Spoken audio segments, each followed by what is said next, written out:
legends in the building. Like, comment, and subscribe. So, today we're going to talk about Errol Spence and his trainer, Derrick James. And we're going to listen to some comments that Derrick James has made pertaining to Terrence Crawford. So, we're going to play this clip here and then we're going to get into it afterwards. So, with no further ado. The biggest fight of your training career with Errol Spence and Terrence Crawford. You know, a lot of times in a fight like this, a lot gets talked about, a lot of talk about strategy, but once these fighters get in the ring, sometimes that strategy goes out the door. With a fight like this, what is Errol's preparation looking like, and what are you training him to take care of, Well, to be prepared? preparation is looking good. I mean, a lot of times when fighters get hit, the strategy and game plan do go out the window. But I think in a high stakes game like this, these guys got to stay focused and make sure that they don't lose focus. Mm-hmm. And how are you keeping Errol focused? You know, we talked about that 16th month layoff. How has he been keeping himself busy in the gym and still being ready for fight night? Well, I think that is the key element for him is just to be able to know who he is and never really get outside of what we really want to do, and that's what we really want to win. Chop him down, keep breaking him down. That's the key element. Keep breaking him down. That's all I want to do. You know, he has 13 out of 14 knockouts in his last fights, stopped everyone at welterweight. How do you also prepare for power that perhaps Terrence Crawford? Man, who the fuck he fought, man? What you talking about, man? Who he fought? 13 or 14, who are those guys? Okay, there we go. That's the next. So James makes some comments about who has Terrence Crawford faced. Now, it's pretty interesting because it seems that there is a bit of animosity, a bit of bitterness, and it seems to me that Derrick James has a problem with Terrence Crawford. I don't know if it's a personal thing, or I don't know if it's the fact that because Errol has this problem with him, it's manifested back into the camp. You know, enemy of my enemy is my friend kind of thing. But anyway, he was talking about Crawford's resume and saying who has he fought, and it's pretty interesting because remember Crawford's gone up 3 weight categories and he's fought the best in each weight category, and obviously become disputed in the weight category before welterweight. So he has fought good opposition, but I don't know if he's pertaining to welterweight, who he's fought at welterweight. Now, obviously Spence's got more people under his resume in welterweight, but another thing you have to understand is that campaigning at he's only fought 7 opponents at that weight, so his experience in that division, he's had to build it up and obviously establish himself at that weight and within that division, which he actually has. So to say that's a bit false, but not just that. Spence has been at that weight for his entire career and he's natural at that weight, so obviously he's going to probably have fought more opponents and maybe he has fought the better opposition at that weight. But the interesting thing is they do have 2 opponents in common, so the best thing to do to settle Derrick James's little comments and what he thinks is to look at both fighters have faced and look at the way they fought them and see and give an analysis on who did the better job. Then we can come to a sort of conclusion on who has fought the better opponents, even though they shared the opponents, and who has done job of dispatching and fighting these opponents. So we're going to look at some clip now and look at the first set of clips, and we're going to look at both fighters fighting both common fighters, and then after we've watched all the clip, we're going to break it down. So without further ado, for 12. Oh, well,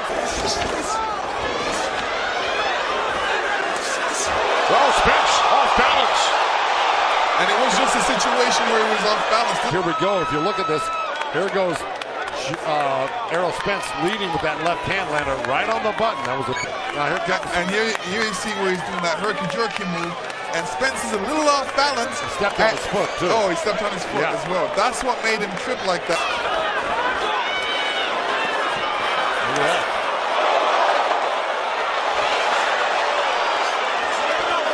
Oh, that was a low blow right there, but also good body work. These punches are starting to stray a little low, but let me tell you, this is an incredible action fight right now. Oh, both guys landed. Yeah. The crowd loves it. Spence was doing a good job moving like that.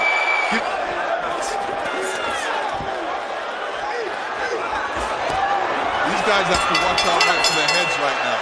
You know, Lance, we've heard the word dirty thrown out leading up to this fight from the, as you mentioned, we've seen some low blows from Errol Spence tonight. It's part of the reason, like Joe said, you know, he's holding his head down. Porter's feeling him because I can see him breathing kind of heavy. Oh, big left by Porter. Big left hook right on the temple of Spence. He's landing the hard shots to the head right now. Oh, that was a beautiful round. And here where Spence's hand, he comes back with. I'm on pins and needles right now, Kenny. This is a very close fight. I got it tied up 38 to 38. You got to keep seeing what the judges are looking at here. Oh, great, nice right by Porter. Spence came back with his own counter left hook. Connecting early. And as you can see, Porter's straight in front of him. So he's got to be careful when he does that. Here's where Porter connected with a great right hand. Spence was throwing to the body at that time. Well, Spence caught Porter with a right. Oh! Porter coming right back.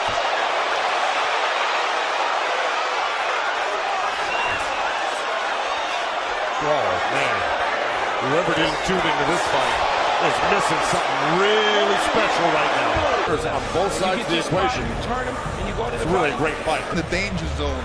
Once you're in that danger zone, you're going to get hit. I don't think a lot of people gave Sean Porter credit, and there was a great left uppercut by Porter.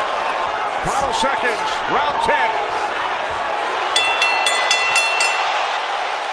Wow. The top, I don't know, maybe this is a different clip right here. And here's a right hand catching Errol Spence flush.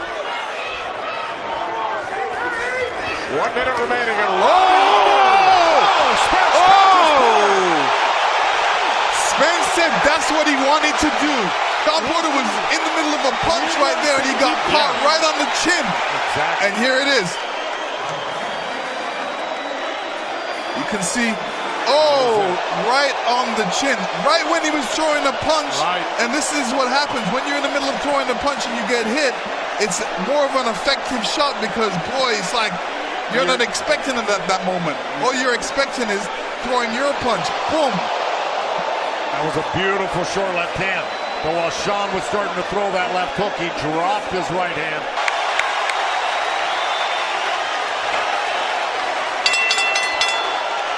Errol Spence Jr. and Sean Porter go the distance. And judge at ringside, Steve Weisfeld sees it 116 to 111 in favor of the winner. He is Prize to Terrence Crawford. Very different styles fighting. A guy who can box and a guy conscious to be ready every time. Porter just able to get away from the... Good action here, round 2. Backhand for a moment. Southpaw stance.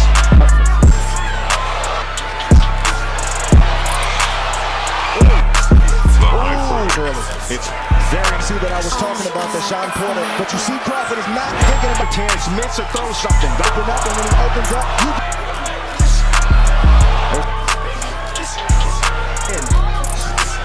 9:37. First three rounds. Good shot right there for Porter. But Porter would always do just enough to kind of eke out the round. There's Porter coming in with that relentless aggression that he's known for. Terrence covering up as Porter. Using his hand speed, trying to place that left hand right to the body. He does a few times. And then goes to the judges. That's exactly what his trainer did. but it's a lot to get into a rhythm, to gain confidence, and it's forcing Brook to press. 6, as you see the head movement. Questions of Terrence Crawford. And power from Crawford. Wide swinging right hand from Porter off the mark. Attempt at the uppercuts from Crawford. Porter's taking the play almost. Mixing it up. There's a right hand from Porter. Glances on more than and for what it's worth for brothers, it looked like Crawford based on their face, their body language, to 60. Good combination. So good countering both. Back foot off the front foot.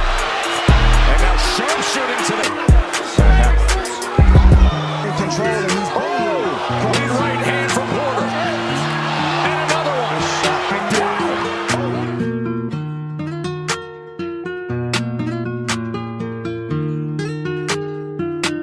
Sean Porter for is separate.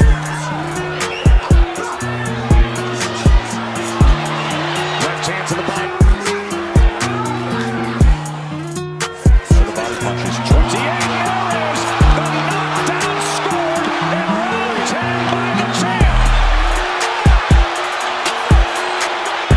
Seeing what could be behind Crawford for the moment. There's that overhand right. And another combination.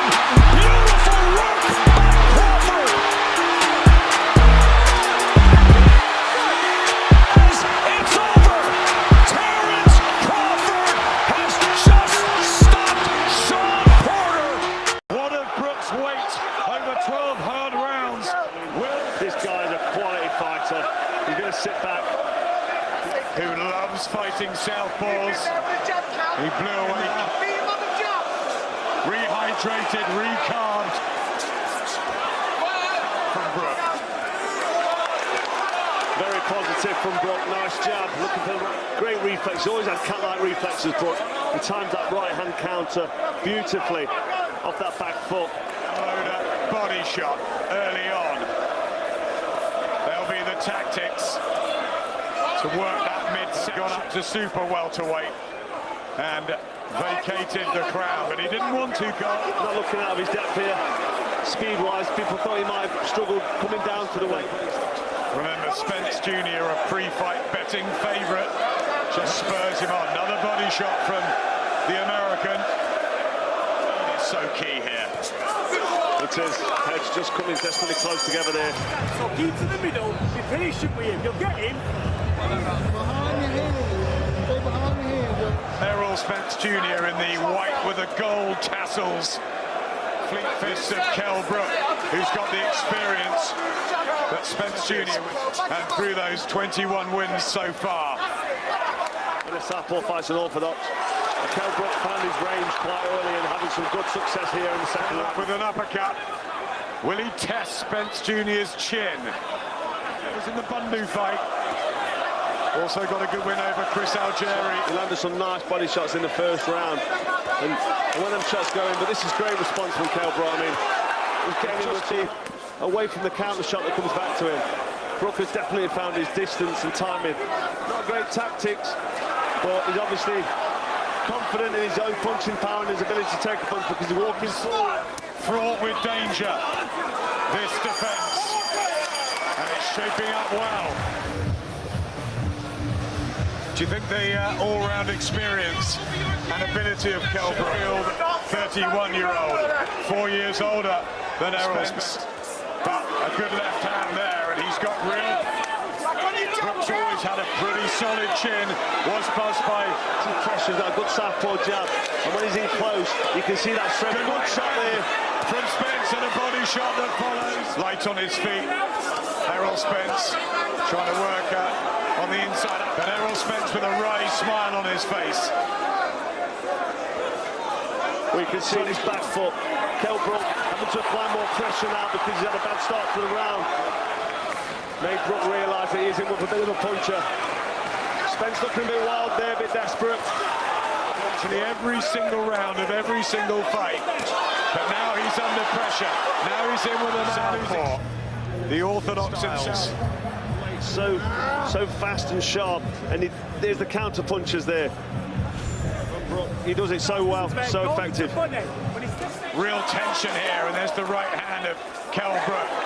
Laughing eventually, but having none of it and coming back with a left hook of his own. And show any weakness to his opponent. Both so 3 or 4 years with Spence.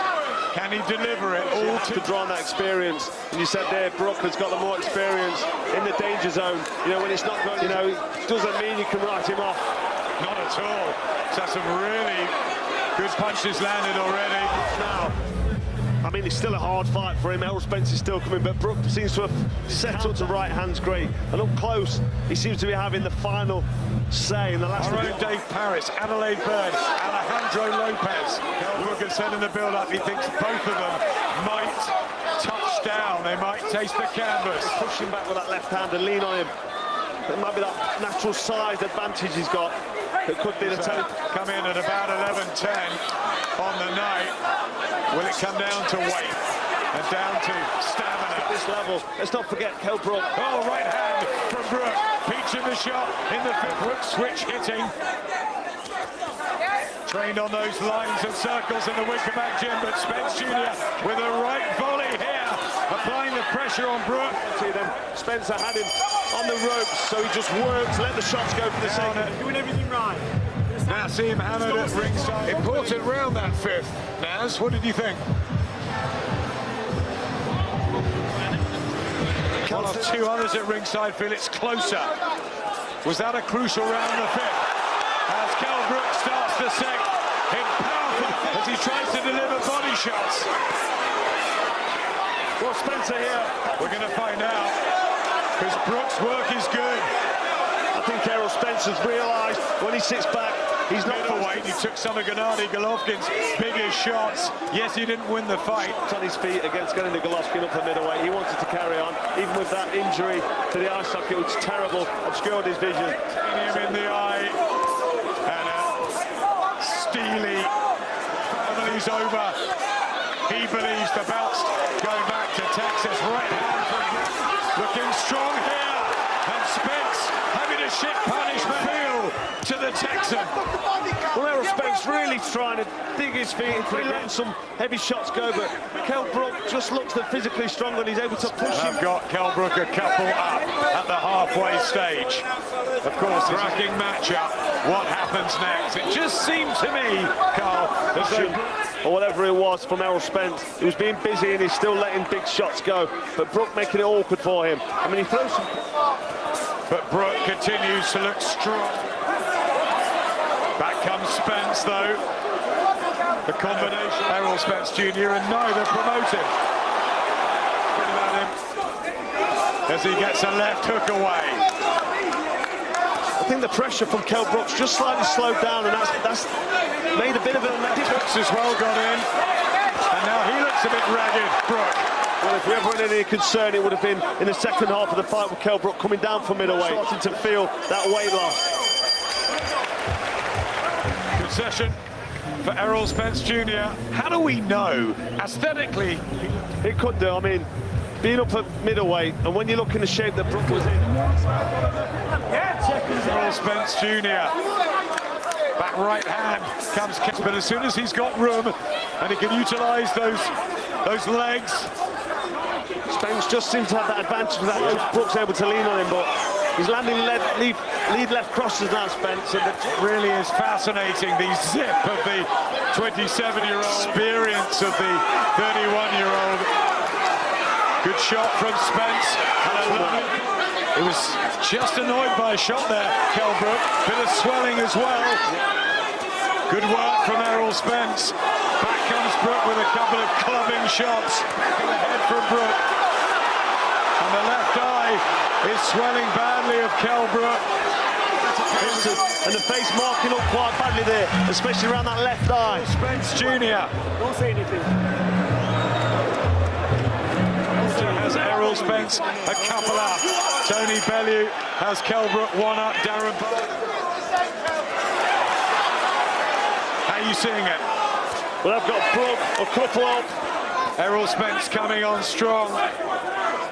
And this was the period of the fight that many want to work. That left eye looking quite badly marked up and swelling for the Brook camp. Good shot from Errol Spence Jr. there. His accuracy is excellent. At this sort of range against a southpaw, a fast southpaw that's still pressure to let big shots go. This could be troubling for Brook. Really applying the pressure now. Big left hook from his team. Oh, big shots from Errol Spence Jr. Kell Brook hurt there. Let's not forget seconds of the 9th round. And here comes Spence. And Kell Brook ships some heavy shots there from Spence, who can see the damage he's doing. As Brook backs up here, he needs to hold. He needs to try. He's showing us his class and showing us his staying power. Brook raises his arm, but that was torrid and turbulent. You got 4 rounds. Do you understand? Errol Spence now in the lead, and I think for the first time in the fight, made much more success in the last few minutes. Oh, Kell Brook's hurt here, and he's done accumulation, and that eye is terrible as well for Kell Brook. For Kell Brook, this is desperate time. He's badly injured now with that eye, and here comes Spence again. Errol Spence Jr. throwing all over the ring. He's going to be taken out here. The championship is H hands surely. Kell Brook needs to hold. He comes back bravely. Brook is there. He's looking up. Back comes Kell Brook. We know that Errol Spence is a big puncher, and he's landing. Body shots. Spence now to the head. What a man Kell Brook is. What a fighter. He's not going to give up. This is unbelievable because he's been hit hard with some heavy shot. Spence. An uppercut from Brook and a right hand. Unbelievable scenes here.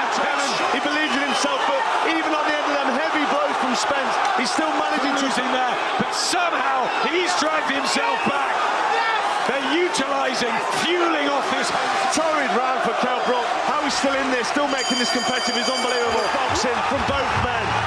Amazing conditioning. How did Brook survive? Down, almost out. 10-8 against Brook, but it was Spence and it was looking. You've now got Spence up for the first time in the fight. He might need to stop him if he's going to keep his junior. Absolutely fantastic 4 or 5 rounds he's had. He's proving very much his worth on this stage. Beautiful shot from Kell Brook. Almost unhinges Spence, who comes back and punches. Oh, he's blinking again badly. Kell Brook, the eye's giving him real trouble. Uncomfortable. And here comes Spencer after that minute rest. Against Golovkin, the eye against Errol Spence, but he's gone down on one knee. He can hardly see out of it. Get up and continue. I think he's going to sit it out. It is all over. And Errol Jr. from the Lone Star State. Look at that last line. Power, punch, connect, percentage, just short. Your instructions in your dressing room. Okay, right here is good. Right here is good. I want a good, clean fight. Obey my commands at all times. Above all, protect yourselves at all times. Let's go. Terrence Crawford again fighting. Crawford total punches over the course of the first 3 rounds. What should be Brook's approach early on? Well, he can't get reckless, but he needs to start fast, start picking up that jab game now. He's watching, he's studying, and I don't think he can outthink Crawford. He's got to start to let those hands go. For southpaw, but in recent years we have seen plenty of Crawford, mostly in the southpaw stance, and wildly effective in doing so. Here he comes out as a righty, and then it's automatic. It's his favorite combination, but his jab right now is landing. He just scored with it accurately upstairs against Crawford. Doubles up the right-hand jab and then comes with a left. Good exchange here as he switches back to righty. Fascinating first round. Going to take a short break. When to throw his jab, and at the right time, at the right distance, and at the right speed. Funny to say that he doesn't have the reach. I mean, just look at the size advantage. Look at the size across the shoulders, across the back. Look at the muscles popping in the upper body. To counter Crawford. He's trying to get Crawford to commit so he can make him pay. Jab is giving Crawford a lot of problems right now. You see him thinking, and Brook is doing the right thing. He's jabbing. That's the most important thing he can do right now. He was fighting brilliantly, and then Spence got to him with the power and scored an 11th round TKO with a broken left orbital bone suffered. It's a battle of patience. Neither fighter can afford to make a mistake, and as you see, Brook stepped in just a tad bit, and Terrence had combinations waiting on him. Just fired off a right uppercut, did Kell Brook. Brook has every punch in his arsenal. True. The right-handed stance wasn't working, and he wants to see if he can get something going from the left-handed stance. Stop. No. And a 2 in Vegas. That is #1 in the world among welterweights. So far tonight, Kell Brook is landing 36% of his punches against Terrence Crawford. Not want to travel and then have to quarantine nor come to the United States. So instead, Carlos Formento is the trainer in the corner of Kell Brook. First time they've ever worked together. Paul stance is done. It's taking the jab away from Kell Brook. You see he's not landing his jab consistently anymore. But it does allow you to land a right hand like Brook just landed on Crawford right now. The right hand hands-free. can be the best weapon against the south. Right now, Brook is winning the battle from the outside. Crawford's got to slowly start to close that space. Brook fought back valiantly, but he really didn't have any answers for that. See Crawford having his moments there. I see some swelling already. Crawford. Way to answer that right hand.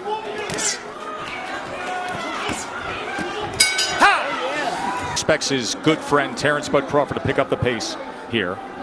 CompuBox has Kell Brook 24 of 99 punches, Crawford 25 of 93. Shakur Stevenson will fight December 12th in this ring against Toka Khan Cleary. To let his combinations go. Beautiful right hand. And the champ gets to him. Get over here. Just like that. Get over here. Terrence Bud Crawford hits the 6, gas. 7, 8. Best closers in the game. 27 knockouts in his career. Do we have 28 right here? This fight is over. Thundering in. Look at Crawford. Vicious attack. No. And he stares him down. Okay. No. With his family here, his wife Isha, Miss Deborah, his mom, he does it again. Slow start, that boils up, and a thunderous finish here in 12-month layoff for Terrence Bud Crawford. Kell Brook just said to his corner, what happened? So in that clip there, even though I'm sorry that the clips are long, but Spence versus Porter, it goes to a 12-round win by split decision. And then Crawford versus Porter, retired by the corner after 2 knockdowns. Then obviously Spence versus Brook, 11-round TKO because of obviously all-ball socket. Then Crawford versus Brook, dropped twice. Second time a TKO stoppage by the ref in the 4th round. So what does this tell us about both fighters? Well, Spence can box, but relies on size and power to see him through fights. He can hurt a fighter, but he takes his time to finish, but only finishes if completely sure.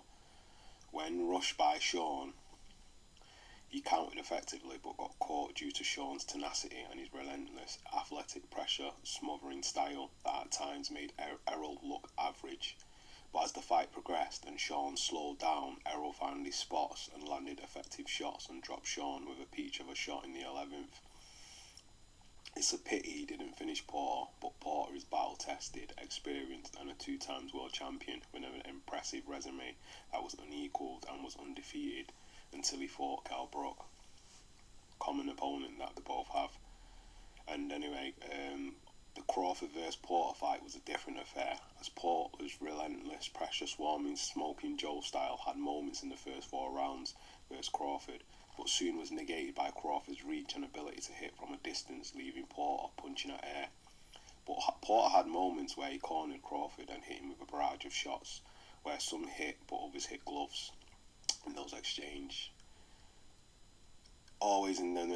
the last punch was always thrown by Crawford. Going into the later rounds, when Porter slowed down, we saw Crawford's fluid boxing ability take over, which saw the first knockdown, then the second knockdown, and ultimately led to the towel being thrown in from his corner by his father. So, Spence vs Brook was a tactical affair that led with Errol trying to keep up with Kell, who beat him to the punch, was sharp and fluid, and looked every bit the fighter that took the IBF belt from Sean Showtime Porter to become a welterweight world champion for the first time, and give Sean his first loss of his career. Brook took Spence to the 11th round with an excellent display that got diminished as PTSD and survival instincts kicked in, as he was visibly hurt and was effectively fighting out of one eye from the 7th, which led to him battling on to the 11th with a knockdown and a knockout in the 11th. The Crawford vs Brook fight was a different affair, as Crawford fought orthodox, waiting and trying to counter Brook, but was frustrated by Brook's precision, skill and poise to land shots, which saw Crawford switch stances trying to figure out which was the best, to then ultimately switch to southpaw and stay southpaw, negating Brook's jab. But Brook had success with the straight right. This led to his demise as Crawford caught him in the 4th with a knockout. So, who had the better fights out of the two? And who showed IQ, strength, stamina, power, finishing in a better manner out of Spence and Crawford, fighting Porter and Brook? Now, Spence fans will say that he fought the best version of Brook and Porter, and that Crawford beat fighters that were already diminished by their losses to Spence. So Crawford had easy pickings to dispatch both fighters. So is this true? In my opinion, to some extent, what Errol says could be seen as true, but Crawford beat who was put in front of him at the time, and he beat them in an impressive manner. So, if we go back to the other video I made where we were talking about the ratings and Crawford being honest about the ratings that he gave Sean, if Errol was more honest, then we would have had a better rating, overall rating review of each fighter, and also you'd get a better sense of how much he respects Crawford. But even still, even though we threw him under the bus with some of the ratings, we can still see that by him disparaging him in a way like that, he's undermining him. He does respect him, so it shows you that he respects him as a fighter, but he's just doing what he needs to do to sell the fight. So back to Derrick James's comments about who is he for. Well, if they both got the same common opponent and Crawford's dispatched the opponents in a better manner, in that words, in what he said, he's the better fighter then, because based off Derrick James's logic, if they both got two common opponents in common and he's beat them in better fashion, regardless of if he's fought them later, and he's a smaller guy and the guy that's not been in the division as long as Errol, then surely Errol should have just dispatched them easily and in a better, impressive manner than Crawford, who's a smaller guy that's come up from two other divisions. So, if you agree with those comments, like, comment and subscribe, and if you don't, comment in the comment section and give your opinion and tell me who you think has the best attributes out of both fighters and who is going to win on the 29th of July. So again, like, comment and subscribe, and that's another one from Knockout Legends. Peace.